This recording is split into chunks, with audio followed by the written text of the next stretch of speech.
And then the other one is going to be what, 1/3? You got to look at the widest part. So this is about 1, 2. So if we make the line, we can sort of flare it out, have it come in, and then flare it out again to that. Like that. That's about the shape we're looking for. When I prep it, a good gauge is that the number 8 burr at the end of your prep, so when you're all done, a number 8 burr should just fit in there. And what I mean is the ball of it should just fit in there. If this fits, if you look, do you see how it fits that exact size? Yes. If it goes anywhere past the ball into the shank, you've gone too far in. And if it goes anywhere wider than the ball, you've gone too wide. So if you start to notice you can put this whole thing in till here, that means you're too far mesial distally. And if you can wiggle it around, that means you're too wide buckling it. So I still usually personally prep with the 6. So I make it a little small, and that way if I have to change anything or smooth anything, I don't over widen it. Because if you prep with this and you do anything wrong, you're gonna get too wide, right?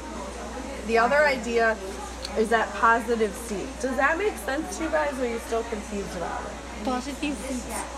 It's just She's because talking about the angulation. right. So the idea is that when the partial sits here and the patient chews, what does a rest seat do? Support. It vertical support. It resists the vertical support.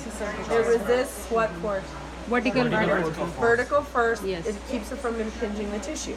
If you were to prep it sloped away from the tooth at the opposite of a 45-degree or less than 90-degree angle, you would actually, every time they chew, it would slip off the tooth because there'd be nothing keeping it on. When you create a positive seat where there's an angle towards the center of the tooth, when they chew, it pushes the forces into the center of the tooth instead of pulling the rest off of the tooth. So that's the reason it's so critical, is that if you're looking from the buccal and you imagine this is your tooth, you want the prep to kind of angle just slightly like this, so that as this is filled with metal and they're chewing, this pushes the forces this way rather than sliding off the tooth.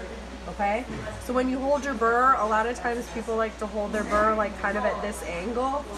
And instead of pushing in and creating a gouge and an undercut, you drop it down when you're cutting. So you actually cut down with this rounded part of the burr, but because you're holding it at an angle, you should still get a slope.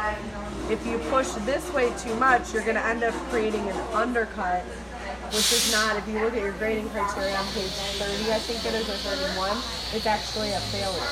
You don't ever want an undercut, because if they go to process, if they force metal into that spot, it's either going to break the cast, or when you try and see in the patient's mouth, it may chip their teeth, too. Okay? So, map out your shape, go in at that angle, just lightly touch it down, kind of round it out. You're looking for it to be about 1.5 millimeters down, so sometimes it's nice if you can kind of make a little mark of that so you know not to go too deep. And imagine dentin and enamel. If you go too deep, the patient's going to be sensitive, so that's the reason you want to try not to be too, to take it too far down. You can kind of put your finger back to where the marginal ridge is and make sure that you see an opening from the side enough for thickness of metal. Okay? The cingulum prep, you're probably going to start it up here when you prep, and then what you'll end up seeing is probably a cut sort of like this. Like inverse classified. So it'll kind of be like that, and you want to see a flat line and then a little, if you're looking at it from the disc, so here's the distal surface of the tooth. The burr you have is shaped like this, so if you hold it in such a way that you use the point and the side of the burr and you cut down into the cingulum at the meatiest part, you should get this nice shape. If you push this way, you're going to create a big gouge here. And that's what she was kind of talking about. So if that's with this inverted cone burr, when you're holding it, you kind of think this is the flat end. So if you hold the flat end against the lingual and then you cut down into it instead of pushing, you're cutting down, you should be able to get the positive seat without gouging. Does that make sense? Kind of. You're gonna have to play with it. I guarantee the first time you're gonna have a little hard time with it. Just be conservative and try to start it above the bulkiest part of the cingulum so you can cut down into it. If you start it too low, you're not gonna get the positive seat, and you're gonna get a really deep prep on the seat. So you're gonna have to do it on 3, 6, 11, and 14. Okay, for the canine as well, we check it with number 8 there, the depths, or it should be...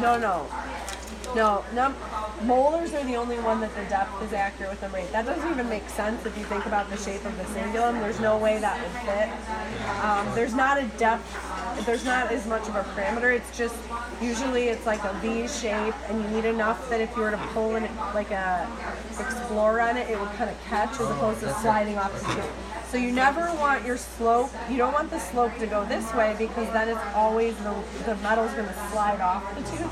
You want the slope to be inward slightly, so when the metal sits here, if this is all metal now, then when the force is down, it seeps into the tooth as opposed to falling off the tooth. It's hard, so just take your time. So these preps all need to be done before next session for me to check you out.